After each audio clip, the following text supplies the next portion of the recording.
Шанлар, доброго вечора. Вечірній блок «Бугунь» на АТР. 3 години його провела Гульсум Халіла, моя колега. Наступні 3 години проведу з вами я і наш гість, заступниця постійного представника президента України в Автономній Республіці Крим Таміла Ташева. Хошкель, до нас. Добрий вечір. Після того, як у нас було включення останнє, ми збиралися докладніше поговорити. І давайте спочатку про план дій щодо деокупації. Це минулорічний документ, він такий дуже об'ємний, на багато сторінок. Були, і зокрема, і у вас були зауваження критичні до того, що, скажімо, над ним працюють різні міністерства, да, і вам чогось не вистачало в цьому документі. Зараз, коли вже минуло кілька місяців після ухвалення, чи можете ви оприлюднити, чого не вистачає і що треба доопрацьовувати в цьому документі? В першу чергу слід сказати, що план на реалізацію стратегії, він був дійсно зроблений після ухвалення стратегії деокупації. Фактично вже скоро буде рік, да, тому що нагадаю, що 26 лютого 2021 року була прийнята стратегія на РНБО. Потім через місяць вона була введена в дію указом президента. І, відповідно, був час на те, щоб прийняти план реалізації. Ключовим ЦОВом або органом, да, виконавчої влади, які займаються реалізацією цих політик, пов'язаних з деокупацією, реінтеграцією, і який формував, власне, цей план заходів на виконання стратегії, більш детального, да, покрокового документу, був визначений Міністерство реінтеграції тимчасово окупованих територій. Але це не означає, що лише вони, да, працювали над цим документом. Дійсно, перший драфт, назвемо його, займалося представництво президента та Міністерство реінтеграції, а потім вже цей документ був відправлений на всі решта центральних органів виконавчої влади, правоохоронні органи і так далі, які давали свої пропозиції. Відповідно, в план, я чесно вже не скажу деталі, що увійшло чи не увійшло, да, для нас було ключове, щоб показники ефективності, да, питання перегляду, чи буде ефективна ця реалізація цих планів чи ні. Да? Якщо вона, ми вважаємо, що зараз неефективна, або якісь з'явилися нові вводні, да? Щось сталося в Криму, або суспільна політична ситуація там у світі змінилась, да? Якісь нові питання, і тому, відповідно, важливо оновлювати, да, такі стратегії, такий план заходів. Для нас було важливо, звісно, щоб якби були бюджетні кошти, передбачені ці чи інші заходи. Да, це було дуже важливо. Відповідно, тому ми якби свої критичні зауваження щодо цього ми, власне, робили. А зараз що ми робимо, в тому числі, якби ми намагаємося слідкувати, чи от за ці там півроку, да, з моменту, ну, ще менше, з моменту ухвалення плану реалізації стратегії, що взагалі було зроблено, да, що ми робимо на 22-й, там, 23-й рік і так далі. Щоб ці плани, звісно, що вони корелювалися з планами, в тому числі, інших органів, планів цих органів. Чому? Тому що інколи ти говориш там з тим чи іншим міністерством, а вони важливі питання, які є в стратегії деокупації або записані в цих планах на реалізацію стратегії за тим чи іншим міністерством, чомусь вони в планах цього міністерства не стоять. І ми задаємо питання, слухайте, у вас от є план міністерства, але чомусь він не враховує того, що було вже ухвалено, да, за вами закріплено, чому це не відображено у ваших міністерських планах. Якби, відповідно, потрібно таким чином впливати на плани того чи іншого міністерства. Це дуже важливо. Так? Тому для нас дуже важливо, щоб цей документ був максимально реалістичним і дієвим. План, він передбачає, що фінансування має бути заходів, які передбачаються? Чи фінансування все ж таки якось окремо розробляється потім під кожний пункт? І як це виглядає? І щоб плани потім не були такими маніловщиною, яка не здійснюється просто через відсутність грошей? Абсолютно правильне питання. Для нас важливо, щоб, звичайно, що кожен пункт, якби, він відповідав реальним, якби, грошам, да, з державного бюджету. Якби на момент ухвалення, мені здається, да, далеко не всі заходи мали реальне фінансування або недостатньо, я би сказала, фінансування. Да? Тому що, наприклад, той чи інший ЦОВ, да, міністерство, не говорило, ну це от можна реалізувати в рамках там, якби, нашого плану заходів міністерства. Да? Це передбачено в тій чи іншій державній програмі, яка вже реалізовується. Там, припустімо, там, я не знаю, питання пов'язані з молоддю. Да? Минулого року була затверджена велика стратегія по розвитку молодіжної політики, молоді там і так далі. Звісно, що там певні частини пов'язані з молоддю з тимчасово окупованої території, вони є. Да? Відповідно, коли такий пункт з'явився, да, але більш деталізований на дітей, молодь з окупованих територій в стратегії і відповідному плані реалізації, да, то Міністерство там молоді говорило, ну це от можна через нас реалізувати. Хоча, якби на нашу думку, звичайно, що можна було б певні кошти ще там передбачати додаткові, да, або там беремо інформаційну складову. Далеко ми розуміємо, що на переміщенні редакції, а це є і в стратегії, і в плані реалізації стратегії. Да?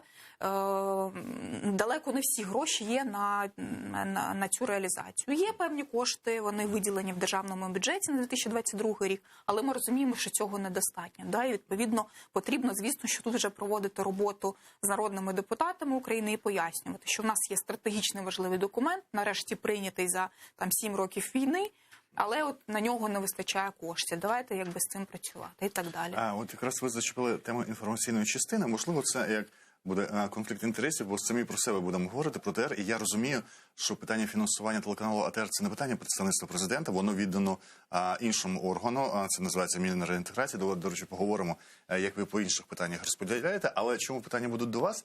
Бо, принаймні, знаєте, це як до захисного такого плавзасобу, бо ви як чиновник, можливо, вас почують. Можливо, навіть я не чиновник, секундочку. Ні, ви не вважаєтеся хіба чиновником? Ні, я є політично призначеною особою. Але держслужбовець? І не є держслужбовцем. Не є держслужбовцем. Але все одно, тим більше політично призначеною, можливо, почують експертну політичну думку, як тут робити.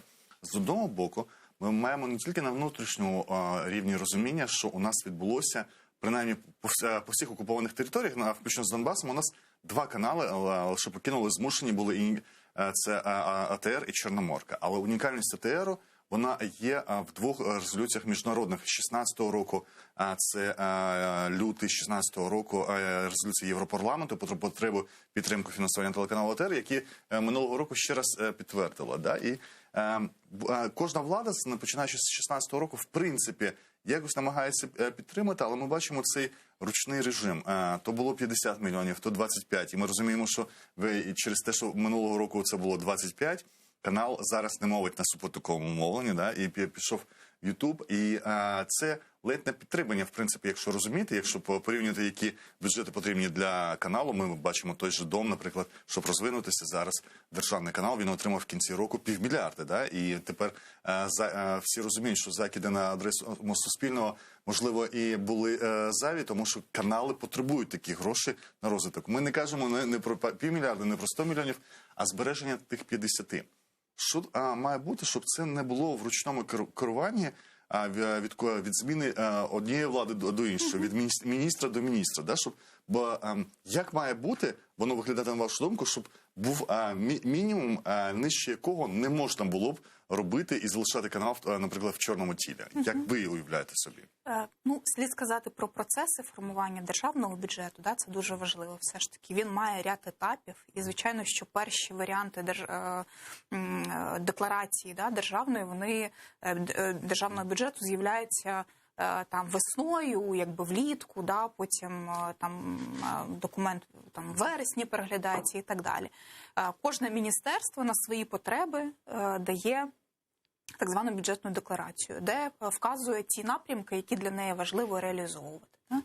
Відповідно, наскільки мені відомо, і в тих там формальних, неформальних комунікаціях, які були, то на програму підтримки переміщених редакцій або тих редакцій, які мовлять на тимчасово окуповані території, для того, щоб забезпечити безперебійну, да, цю комунікацію на окупованій території, передбачалося, був запит на 100 мільйонів гривень, наскільки мені відомо. Да?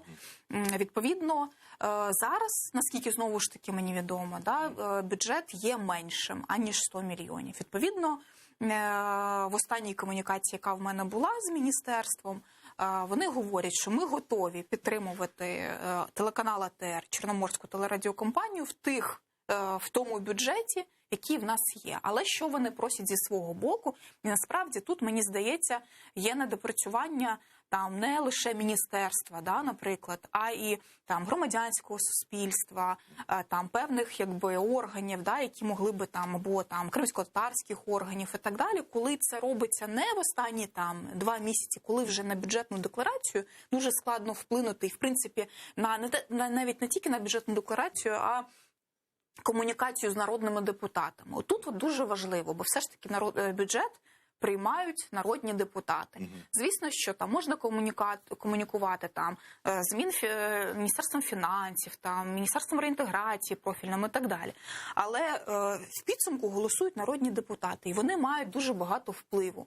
І можуть певні зміни пропонувати, да, до державного бюджету, коли вони вже його голосують. Тому, мені здається, да, комунікація про потреби переміщених каналах і взагалі мовлення на окупованій території або мовлення про Крим на підконтрольній українському уряду території потрібно починати раніше. Да? Це називається там адвокація в дії. Коли ти це просуваєш, це питання. Це дуже важливо. Можливо, я не знаю, наскільки можливо нам в тому ж плану заходу дій до ОТР треба якось окремим пунктом виділяти. Чому? Тому що мова, ми зараз з вами йдемо і ми розділимо на 2 частини. Є частина мовлення на окупованій території, да, або переміщених каналів, з одного боку, або це називається компенсація жертвам, або інформаційна політика назовні. Але є третій фактор, в якому присутній АТР. І це він виділений, і кінець кінцем держава на рівні Кабміну ухвалила, ще в неї є стратегія по популяризації кримськотатарської мови, да, відродження, ми коротко там скажемо. І отут подобається нам, не подобається ніхто, а хай не бере на себе або не ображається. А за всі роки існування і факультетів, це важливо, кримськотатарської мови вивчення, єдиний період, який фокус-групи зафіксували зменшення русифікації в кримськотатарському населенні, це був 11-14 рік, коли було різке прояв інтересу до каналу, який був в Криму і який дублював або робив контент дуже сучасний. Ми розуміємо, це було до 15-го року, до закриття каналу кримськотатарської мови. Як тільки канал став по рейтингах Нільсону перший там і давав кримськотатарську мову купу контенту, да, це споживання. Ми розуміємо, книги це важливо, але до того, як люди почнуть читати, вони спочатку мову сприймають через мультфільми, да, через художнє кіно, через серіали, дешеві, не дешеві, неважливо, да, як воно, через масовий продукт, мас-маркет. І кримськотатарську його просто не було до 11-го року. І отут важливо бачити канал не тільки як жертву окупації, а частину цього, якщо на відродження кримськотатарської мови. І, в принципі, можливо, це єдине місце, де знають, як це робити. Тому, можливо, це виділити треба і в план заходів, як щось окреме і унікальне, яке було у кримських татар. На виконанні стратегії. Розвитку кримськотатарської. Можливо, і до окупації? Там не винесений телеканал АТР окремо, але переміщені редакції там, правда, прописані. Я думаю, якщо Європарламент може секретаріат окремо виділяти. І підтримка там мовлення кримськотатарською мовою, це окремо прописується. Дуже рідко все ж таки окремо зазначається той чи інший телеканал. Резолюція Європарламенту – це одна історія, те, що відбувається в державі, в офіційних документах, це інше.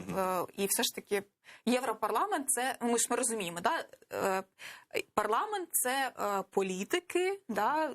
Різних країн, які є учасниками такої великої родини європейської. Там, є нюанси, да? Скажімо так. Там Єврокомісія є Європарламент, є різні суб'єкти цього права і так далі. Але все ж таки, воно там є без назв телеканалу АТР. Є дійсно стратегія розвитку кримськотатарської мови. Зараз, я останню оновлення не робила, але кілька тижнів тому Ми зустрічались і говорили, власне, щодо стратегії розвитку кримськотатарської мови. Я теж не пам'ятаю, щоб там був окремий телеканал ЕТЕР, якби виділений. Це документ, який робить Мені здається, Міністерство можна не реінтеграції. застіснятися в цьому плані виділяти. Знаєте чому? Тому що, що для нас це підстави? Оця ООНівська конвенція по захисту прав корінних народів, да, яка існує, вона ж нам розповідає там, що у корінних народів в ЗМІ може бути У нас є одне, закон да? прийнятий про корінні народи. Воно може бути Да. одне, воно може бути, і воно може бути різних форм власності. До речі, давайте про це теж поговоримо.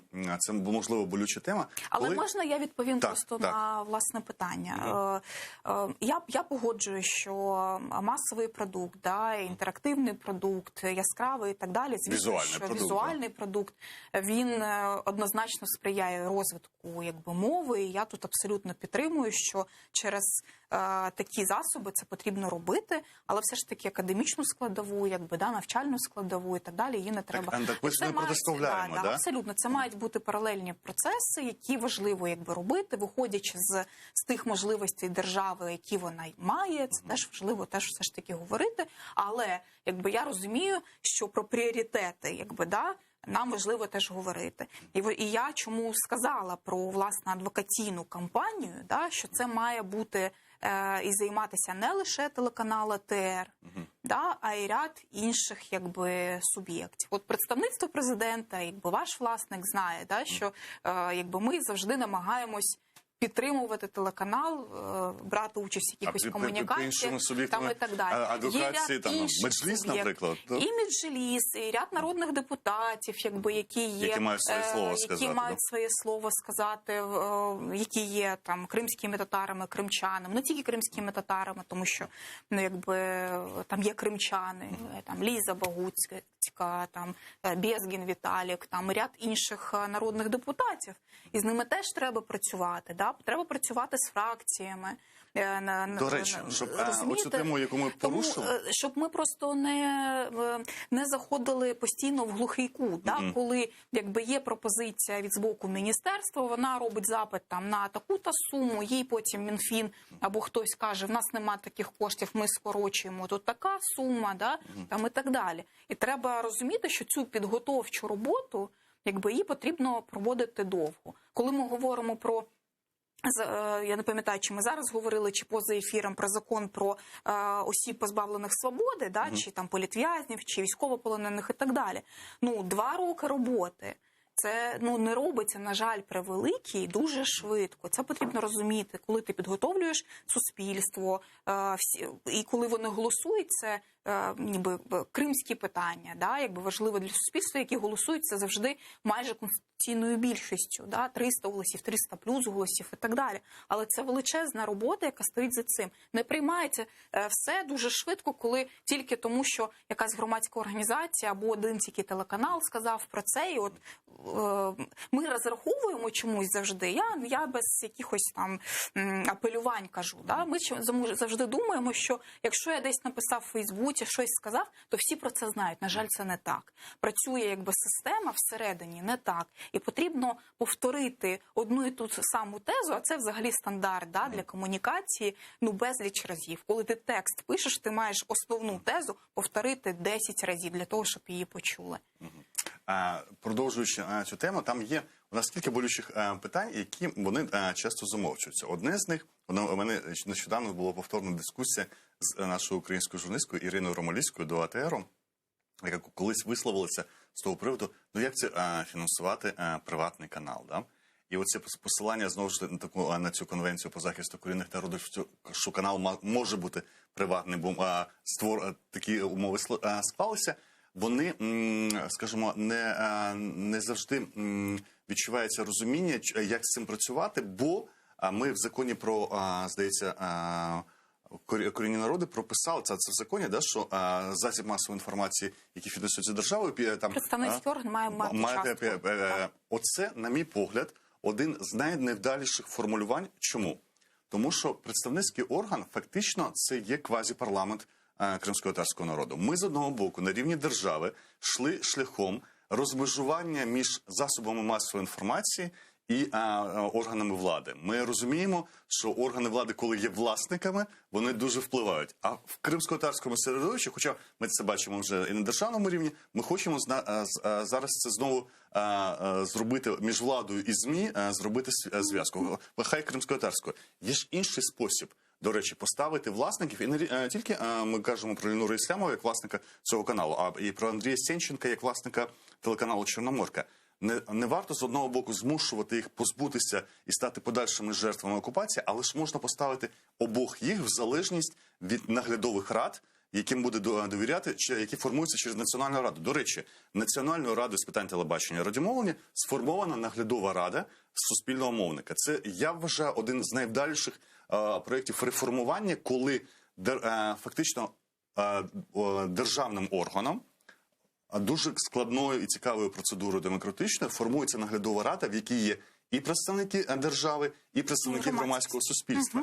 І які б не були там іноді чвари, всі довіряють рішенню цієї наглядової ради. Принаймні за ці 8 років існування Суспільного можна ж і ці два канали віддати на відкуп наглядовій раді. І тоді наглядова рада, згідно програм цих каналів, держава фінансує, наглядова рада спостерігає, і тоді, всі можуть бути задоволені. Цю систему потрібно розробити. Це перше, таке бачення, його запропонувати за безліч років попередніх. І повторити безліч разів, як ви кажете. Системи не побачила, коли би така пропозиція, в принципі, існувала. Відповідно, народний депутат або президент в нашому випадку, запропонував певну систему. Якби система була запропонована в комунікаціях, вона не виникла просто так. І в тому числі брались до уваги приклади інших країн, в тому числі, коли думали над цією моделлю. Все ж таки скажу, що Меджліс і взагалі представницькі органи можна, звичайно, назвати квазі-державними органами, але це все ж таки на даний момент не так. Треба говорити відверто. В будь-якому разі це політичний орган. Звичайно, що це політичний орган. Якщо він буде власником ЗМІ, на нього буде прямий політичний вплив, чого б хотілося б, ми це мали, мати його принаймні опосередковано. Ми б хотіли, щоб це була абсолютно незалежна історія з телеканалом. Звичайно. Тому ця дискусія, мені здається, достатньо така глибока, я не є фахівцем. Ні, я думаю, в принципі, ви логіку розумієте того, що я пропоную. Логіку абсолютно розумію, але знову ж таки, я повторюсь, таку схему і таке бачення потрібно було б обговорювати. От я вперше, хоч я сама підтримую питання наглядових рад, і в тому числі для телеканалу ОТР, коли люди з хорошою репутацією, з досвідом і так далі входять такі наглядові ради. Я сама в безлічі не в безлічі, але в кількох наглядових рад громадських організацій або міжнародних фондів знаходжусь. Я знаю, що це ефективний інструмент, і в тому числі для таких і для медіа, в тому числі. Абсолютно підтримую, як приклад, суспільне телебачення. Але все ж таки на рівні Чорноморки чи телеканалу ОТР я вперше від тебе чую таку дискусію. Чи вона потрібна, така дискусія, всередині? Мені здається, її потрібно проводити для того, щоб у нас спільне було розуміння, куди ми виходимо, яким чином ми все ж таки на державному рівні підтримуємо ці переміщені редакції, важливі переміщені редакції, як ТТР і Чорноморка. Вона сама ідея якось це синтезувати і те, що вони, можливо, не так давно, можливо, кілька місяців тому, як в мене з'явилося, це вийти, яким чином, не змушувати людей йти на, скажімо, втрату своїх активів, які втрачені. Якщо ми виходимо лише з того, що ми називаємо цю окупацію тимчасовою, і ми даємо надію, що окупація припиниться, обидва канали повернуться на зону своїх рекламних ринків, які були, як якось вони там виживали за рахунок бізнесів своїх власників, або навпаки навіть на поточну діяльність знаходили гроші від спонсорів рекламодавців. І тоді, скажімо, держава знімає з себе повноваження по фінансуванню, і відповідно по контролю. І таким чином ми ж кажемо, що держава, яка дає гроші, в принципі, вона має мати механізм контролю за використання. І таким чином, поєднати між собою механізм контролю, платників податків. І механізм того, що це сталося не внаслідок того, що ці люди збанкрутіли на рівному місці, да? А це збанкрутіння фактично, а воно виникло на тлі окупації. І це лише питання законодавчої думки, я думаю. Ми просто порушили це як дискусію в прямому ефірі, і ми можемо її продовжувати в письмовому вигляді, да? Більш бюрократичному залучити. Це можна, я не знаю, зібратись окремо і представникам, і, не знаю, каналу, і тих людей, які небайдужі, зацікавлені, медійників і так далі, це обговорювати. Але я ж повторюсь, цю схему потрібно напрацювати, да, щоб у всіх якби було одне єдине бачення, да, щоб у власника телеканалу або телеканалів було таке бачення, тому що я на даний момент не знаю, чи таке бачення підтримують, чи ні. Потрібно почути думку. Я думаю, що якщо їм пропонувати, це може бути як компроміси для них. Вони певним чином отримують контроль над собою, але з іншого боку, цей контроль не буде пов'язаний, він буде пов'язаний згідно виконання програми, да? Тобто під це має бути тоді закладати. І це буде працювати, знаєте, концептуально, програмно і зрозуміло, і головне, це буде прозоро. Прозоро, і тоді кожен буде відчувати свою певну дотичність. Да? Кожен кримський татарин в тому числі буде відчувати дотичність. Да? Яким чином це все відбувається. Але це, я ж кажу, це широка дискусія щодо ряду інших інституцій. Я там ще, скажу так, за часів своєї молодості, називаємо це так, коли я працювала ще в Криму, в редакції Авдєту, ми там дискутували щодо бюджету кримсько-татарського, як він формується, який він буде прозорий чи не прозорий, хто за ним доглядає, використання цих коштів, як він формується і так далі, і так далі. Цікава дискусія, мені здається, дуже цікава, тому що, звичайно, що питання прозорості, вони є важливі. Ми зараз, як кримсько-татарський народ, громада, суспільство, як би це не називати, маємо розуміти, що ми не можемо пасти задніх. Якщо весь світ йде до транспарентності, залученості, інклюзії і так далі, ми не можемо цього не робити. Ми не можемо капсулізуватися, сказати, це моє, воно закрите, ми як хочемо, так і робимо. Так не буває. Тому, якщо ми хочемо максимальної залученості, в тому числі з боку держави, інших партнерів, неважливо. Це важливо. Мені здається, це потрібно робити. Ще одне з болючих питань плану дій щодо стратегії деокупації, це обговорювалося в внутрішньо-кримськотатарських групах, не знаю, чи виносило це на загал, що оце питання статусу Криму, воно буде розглядатися після деокупації, да? І це тема де це написано? А це не хіба не Ні. Чи це в самій стратегії було?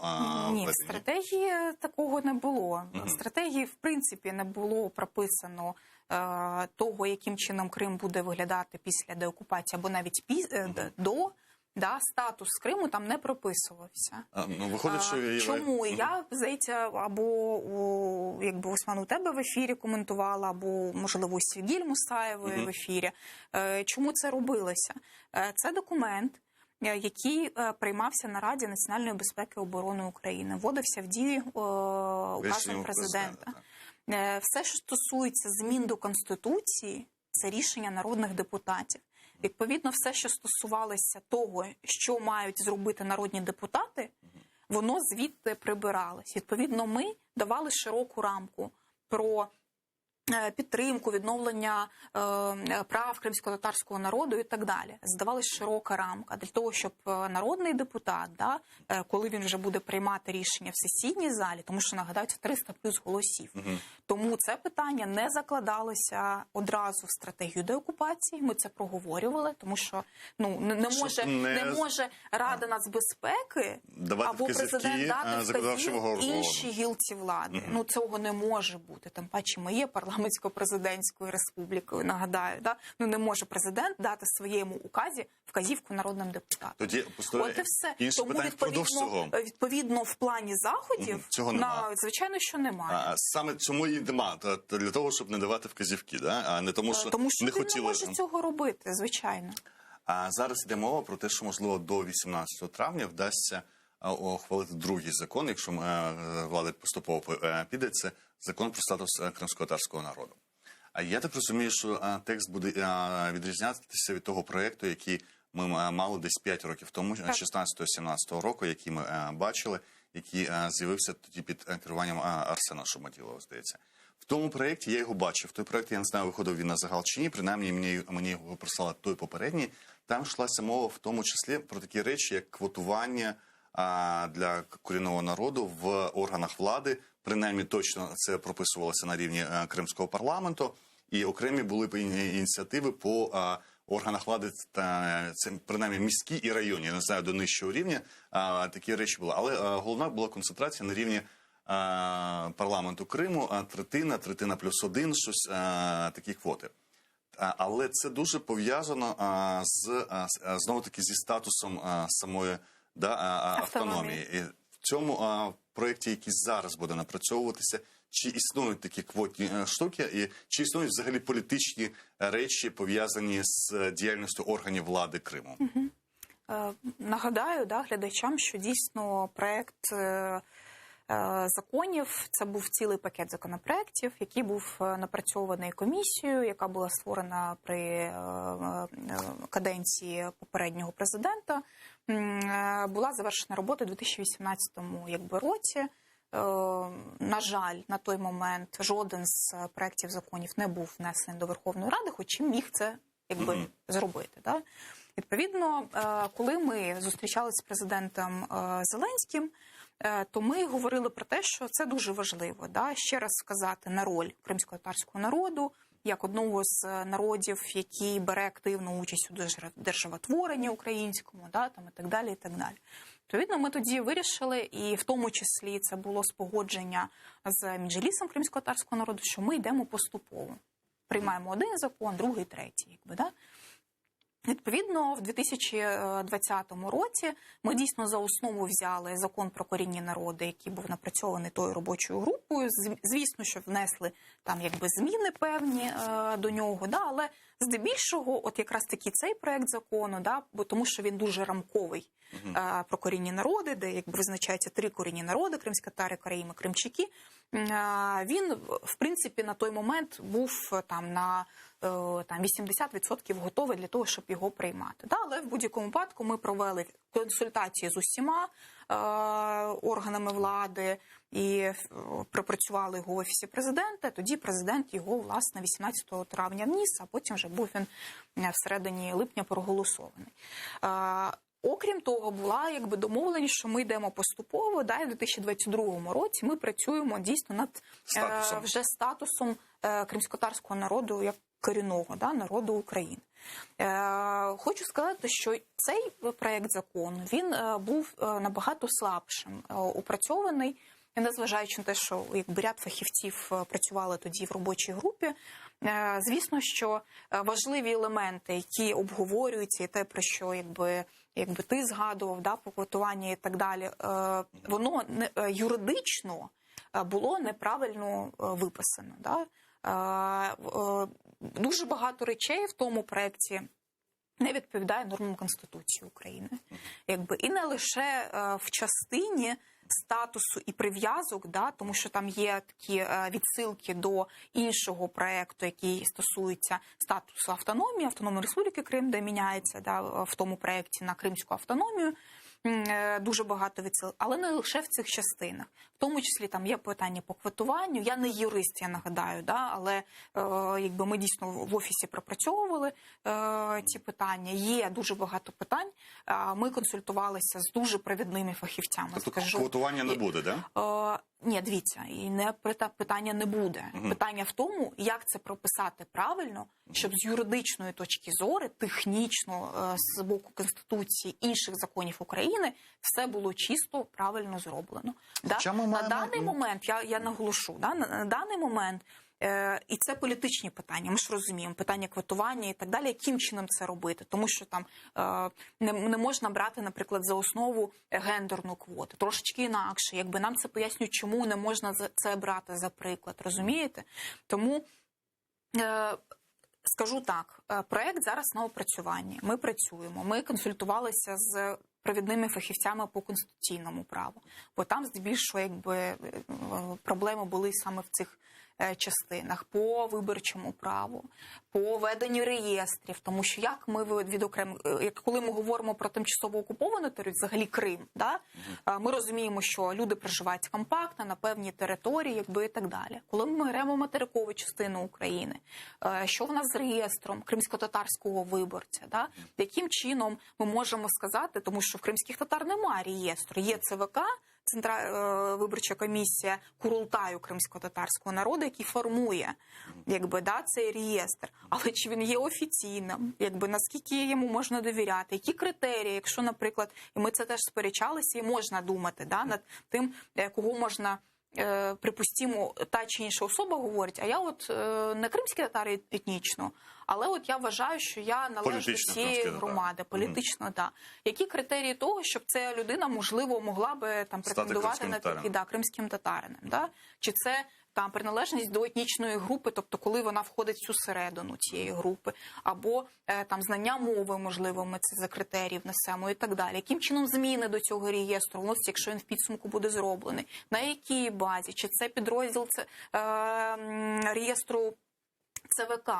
Питань, розумієте, але якщо поставити і ці жодне питання... з цих питань, повторюсь, воно не було опрацьовано. Це було зроблено в форматі красивої декларації політичної, але як це буде зроблено в підсумку, цього не було. Ну, я хотів навести приклад ед-хока, який був 94-го року. Тоді на рівні Автономної Республіки Крим була сформована квота для не тільки кримських татар, до речі, для кримських татар було 14 місць, і ще для представників депортованих груп, болгарів, німців, греків, для них по одному місцю.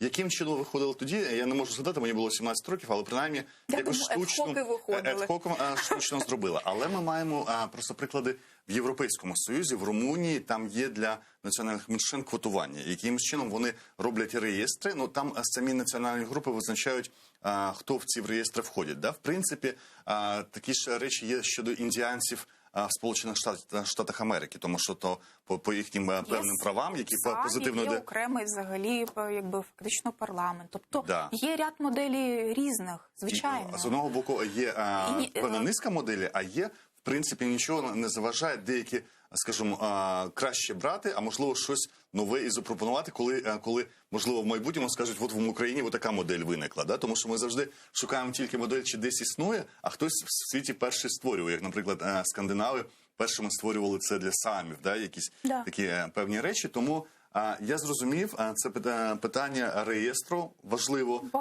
хто буде входити, як його формувати. І виходить, у вас не так багато часу, щоб прописати це в законі про статус, або просто в законі про статус це буде відсутнє, і тоді ми знову отримаємо трошки рамковий закон. Ми не знаємо поки що там буде. Це питання опрацювання тексту, політичних консультацій з різними, якби, стейкхолдерами, да, тими, з ким потрібно працювати. Звісно, що якщо це буде президент цей проект вносити, відповідно, звичайно, що потрібно по цій політичній лінії опрацьовувати. Ми ж маємо розуміти, що закон має набрати 226 голосів. Якщо ми думаємо, що всі кримських татар підтримують в парламенті, я думаю, на жаль, це не так. Якби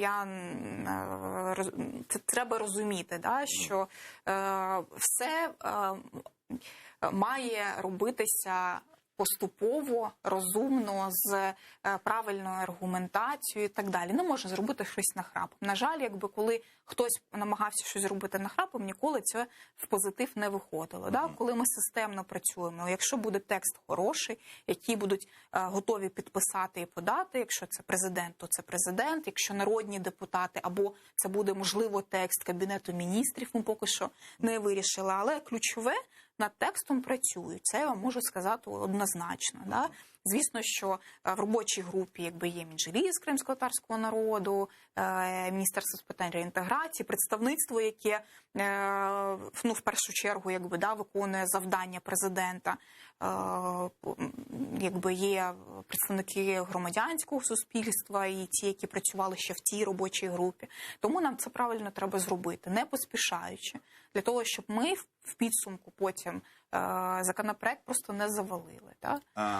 Питання, яке дуже ваше, це точно ваше, це Кримська платформа. І хоча міжнародний вимір вважається парафією Міністерства закордонних справ. В цілому сама структура ваша, здається мені, і її просування, в що вона перетворюється там в саміти час від часу, чи навіть міжнародну організацію, про яку ми сперечалися, пам'ятаєте, бо буде, не буде як організація. Це все, в принципі, залежить багато в чому від представництва президента. Здається, що трошки після такого потужного саміту серпневого нема нічого про нову Кримську платформу. Якби от було все очікування, а щось далі немає, якби навіть підтримання інтересу на рівні, ви знаєте, от як у кожної програми, шоу, навіть будь-якої зірки американського кіно, щоб про неї не забували, щоб до неї має бути інтерес. Абсолютно, можливо, маркетингові речі стосовно Кримської платформи. От якби нема навколо нічого нового. У вас є такі відчуття? В мене немає, звісно, що тому що ми з цим працюємо щодня. Нагадаю, що Кримська платформа, да, це міжнародний інструмент ключовий, про який зазначається в стратегії деокупації, як провідний елемент на міжнародному рівні. Це міжнародна платформа. Да, Україна є учасником Кримської платформи, як Велика Британія, Канада, Сполучені Штати. Всі ці країни є засновниками. Всі країни, які долучилися, прийняли, підписали декларацію, Україна є таким самим учасником. Україна ініціатор. Ініціатор, це абсолютно вірно. Відповідно, коли ми говоримо, що це міжнародний інструмент, в ньому є для України, як участі України, є кілька вимірів. Є міжнародний вимір, є внутрішній вимір. Да? Відповідно, президент на нас поклав повноваження щодо внутрішньої складової. Для того, щоб нам не було соромно перед нашими міжнародними партнерами, що там ми говоримо на міжнародному рівні, а всередині нічого не робимо. Да? Відповідно, ми говоримо тут і про те, щоб пушити цю стратегію деокупації, або приймати важливі законопроекти, такі як, наприклад, ми вже прийняли закон про політв'язнів, вже після Кримської платформи, або закон про статус кримсько-татарського народу, ряд інших проєктів законів. Ми напрацювали цілий пакет, що важливо прийняти, і над цим працюємо. Це робота з роз'яснення дипломатам, а що таке Кримська платформа, а чим займається внутрішній вимір. Одразу після 23 серпня представництво навіть 24 серпня працювало. І зустрічалися з міжнародними організаціями, які не потрапили на Кримську платформу. Ми з ними зустрілися і ще раз розказали. Протягом кількох місяців ми цим займалися. Не можна очікувати, що коли з'являється якийсь новий інструмент, таких як Кримська платформа, що все швидко запрацює. Потрібно налагодити механізми. Да? Це, власне, інституційність цього процесу. Да? Відповідно, звісно, що ми, як країна, яка ініціювала, ми налагоджуємо ці механізми внутрішньої комунікації, коли ми, як представництво Національного офісу Кримської платформи, МЗС, Мінреінтеграції, як ми між собою правильно правосуддя. Це частина роботи в рамках і Кримської платформи, і офісу? Це робота в рамках представництва президента, більше, але звісно, що воно пов'язано певною мірою. Відповідно, це координація роботи. МЗС займалась своїм Це теж складний законопроект, здається, він теж з'являвся ще за каденції попереднього президента. Були якісь ініціативи? Не було. А я щось читав на цю тему. Сироїд, здається, щось таке було. Ні, це були ініціативи громадських організацій, які порушували це питання в офісі омбудсмана і так далі, але ніколи не було жодного концептуального документу щодо перехідного правосуддя. Нагадаю, не періоду, як це багато хто путає, а саме перехідного правосуддя, тому що цей термін, він міститься в ООНівських документах. Тобто це перехід від стану війни до мирного часу, яким чином цей перехід правильно зробити. І відповідальність, звичайно, ще є компенсація жертвам, там є кілька основних елементів. Право на правду. Якщо Рішата Ахметова вбили, то ми маємо знати, хто вбив його родина має отримати компенсації. Да? Це має бути ім'я увіковічнене, якби в пам'яті всі, там, і так далі. люди будуть розуміти, там реформи щодо неповторення. що, наприклад, якщо вони були там в сільраді, можливо, вони будуть звільнені від відповідальності. Якщо вони були в уряді, можливо, вони не будуть звільнені. Це ілюстраційні елементи. Це теж елементи якби, цього перехідного правосуддя. Це ілюстраційні якби, елементи, ілюстраційну якби, її потрібно окремо, звичайно, що пропрацьовувати, але це теж одні з елементів. Да? Хто понесе відповідальність? Цей законопроект теж цього року планується Це не законопроект, це концепція, яка вже готова і зараз там очікує того, щоб думати, яким чином вона буде Тобто потім, згідно прийнята. законопроекту, в концепції будуть з'являтися кілька різних законопроєктів? Звичайно, на виконання, тому що це концепція, а під нею вже приймається. Хто її буде ухвалювати? А вона теж на рівні РНБО буде робитися? Ми поки що не знаємо. Це ще в роботі, але документ уже дійсно важливий. І, якби, і суспільство. От ми робили в минулому році великі соціологічні дослідження, навіть на тимчасово окупованих територіях вдалося якби, їх зробити по Сходу і по якби, Криму. І що там в Криму через показують соціологічні дослідження? Складно. Насправді багато тих тез, які ми просуваємо на рівні держави, навіть просто там як на рівні там журналістської спільноти, просто громадянського суспільства і так далі, не зовсім сприймаються вже на тимчасово окупованих територіях. Наприклад? Ну, я зараз не буду говорити, бо це документ, який був закритим насправді, а ми його давали лише для тих, хто приймає рішення, щоб вони трошечки міняли свої політики. Люди здебільшого, на вашу думку, змирилися з тим статусом, який в них є, тобто з наявністю Росії як держави? Так, вони знаходяться на етапі, коли вони і не підтримують якби, Росію, особливо, але і Україну не сильно підтримують. Відповідно, нам потрібно через думати, як правильно позиціонувати і ці меседжі, і думати над програмами підтримки і так далі. Це дуже складна робота. Пройшло 8 років. Це така капсулізація людей в собі, Це капсулізація людей в собі, коли вони більше думають про родину, про себе, про свій заробіток, як би нам врятуватися. А не про Україну, яка про Україну, і навіть і не про Де ситуація гірша, Донбас чи Крим? Дуже різні, знову ж таки, насправді, сприйняття і по Криму, і по Донецькій, Луганських областях.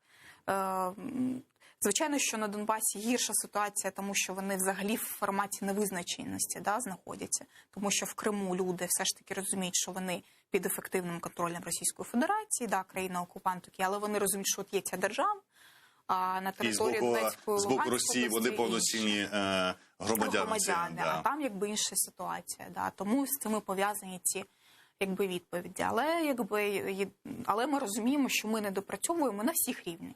Я скажу, не лише на рівні держави, як там лунають часто закиди, абсолютно на всіх рівнях. На рівні інформаційному, на рівні комунікації з громадянським суспільством, і на рівні держави теж.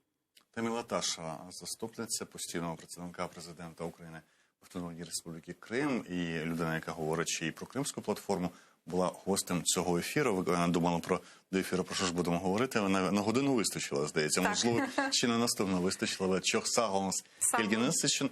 Далі новини на АТР. Після цього повернемося знову до студії за 20 хвилин.